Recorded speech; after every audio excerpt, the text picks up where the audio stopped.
vores målinger. Dem skal vi have aflægge lige om lidt. Men lad os lige prøve, inden vi begynder at aflægge, lad os lige prøve at lave lidt. Og den er herhenne. Og nu har vi brug for en kvinde. Værsgo. Vi skal have en kvinde. Dette er vandpumpen. Kom du herop og pumpe noget vand.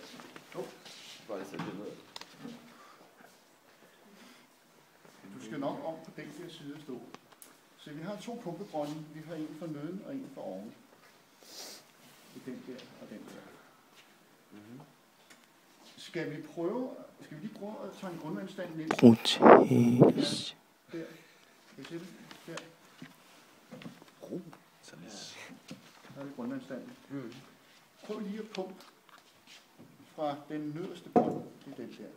Du sætter den lige op der. Klemmer den godt ned. Og så suger du vand op og kig, hvad der sker med grundvandstanden. Næh, fordi det der viste jo ikke grundvandstanden. Det her, den viste sådan set trykket hernede. Det smider du bare ud i vandet, i vasken der. Hvis vi suger fra den brønd der, hvad skal der så ske der med grundvandstanden? Den skal ikke gå op af.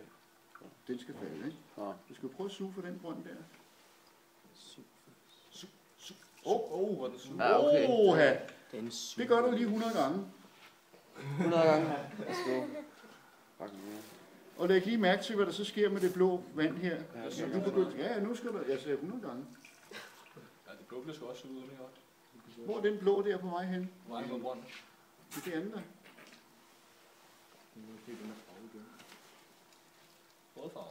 Nu skal du suge løs. Ups. Ja, sådan noget. Det vil sige, at nu suger du vand op her, og så suger du altså også forureningen hen i brønden der. Først var det grønt, så var det rød. Så det er blå. Kan I se? Den her, den er altså på vej hen til brønden nu. Ja. Det er noget lort. Hvad gør vi så? Suger fra den anden. Nej, vi laver ja, det kan du godt sige. Vi laver en afværgeboring. Det laver vi her. Vi laver en afværgeboring der. Det betyder, at i stedet for nu at suge fra den brønd der, så prøver jeg, hvis det her det er min drikkevandsboring, så prøver jeg at suge den der. Prøv at gøre det. Babu, babu, babu. Der er forurening her. Du skal lige gøre det 100 gange, så vi se, hvad der sker med det røde vand der. Nu håber jeg jo på, at vi trækker det den vej der. Og det gør man faktisk. Hvis man har en drikkevandsboring, der er ved at blive forurenet, så kan man lave det, der hedder en afværgeboring. Og det gør vi nu. Så vi laver en afværgeboring, og så prøver vi at suge vandet den vej der. Jeg håber, at der kommer ikke så meget vand op ad gangen. Det er der sprøjt der. Prøv at se. Jeg ved ikke, om man kan se, at den drejer. Den drejer lidt. Den drejer lidt. Bare en lille smule. Okay. Ikke meget, men det. Nu skal vi se. Hvis du lige venter et øjeblik.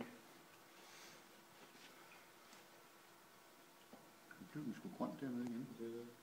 Ja. Der er fejl. Nej. Okay.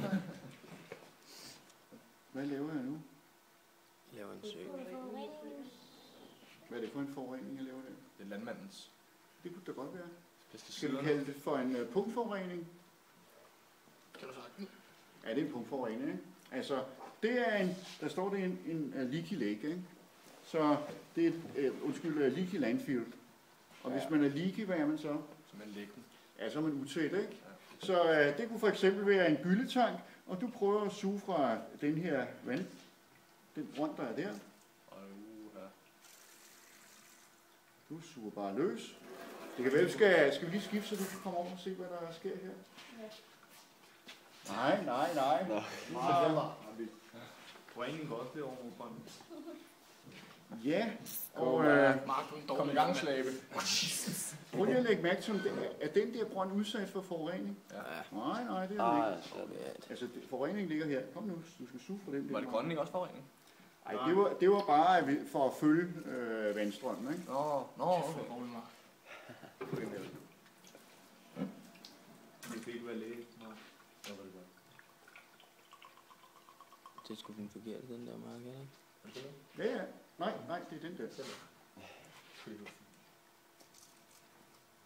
Helt lille. Ja, okay, nu fik den anden. Man kan også se den blå ned, og så må vi helt op til. Det gør den da. Og det betyder, at nu er den her leaky landfill, den er på vej ned til den brønd der.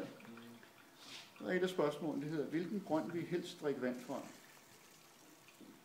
Prøv så den der fane der, hvordan den er lige kørt hen i brønden. Så jeg kan ikke drikke af. Hvad for noget vand vil du så gerne drikke? Det kan drikke det reneste. Det, der er nede under et lerlag. Det er det, der er pointen ved lerlagene, at lerlagene sørger for, at det vand, som der kommer herned, det er renset. I den her model, der kan vandet ikke trænge igennem lerlagene. Ude i naturen kan det godt. Men hvor lang tid var det tog? Lang tid. Mange år. Lang tid er upræcist. 100 mange år. år. Nej, det er ikke 100.000. 100 år. Men det er 100 år. Nej. Det kan godt være 100 år, det kan også være 500 år. Men det er altså, det vand I drikker, kan sagtens være størrelsesorden 50-100 år gammel. Og det er altså den tid, det tager for vandet at strømme ned igennem lerlagene. Og det betyder, at man vil gerne lægge sine drikkevandsboringer der, hvor at der er et lerlag, som skærmer. Nu kommer så 1000 kroner spørgsmål. Det er sådan en isolation.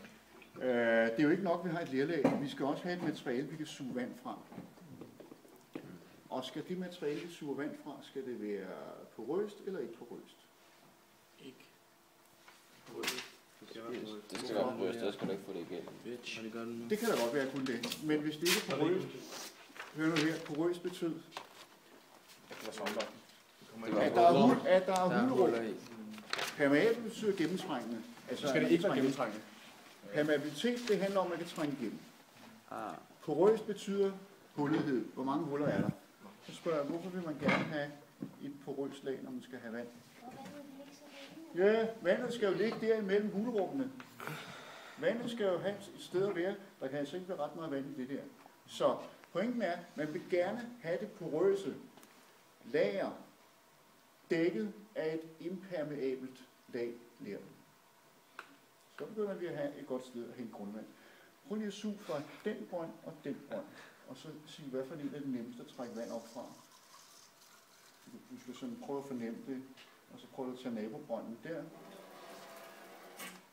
Altså, jeg stiller de spørgsmål, der står i teksten, så det kunne være, at vi skulle skrive. Var det sværere? Ja, der så er den der. Okay, det vil sige, at det er sværere at suge vand fra den der, end fra den der. Kan I forklare hvorfor? Fordi der er mere hullet nede i... Fordi permeabiliteten er større hernede, end den er der. Svarer det med teorien? Ja, hvorfor? Fordi det her er mere grovkornet end det deroppe. Så man må antage, at det her nede det er mere permeabelt. Og derfor så er det nemmere at suge vandet op der, end det er der. Selvfølgelig. Hvad for en af de to grønne der løber først tør? Det spørger jeg også om.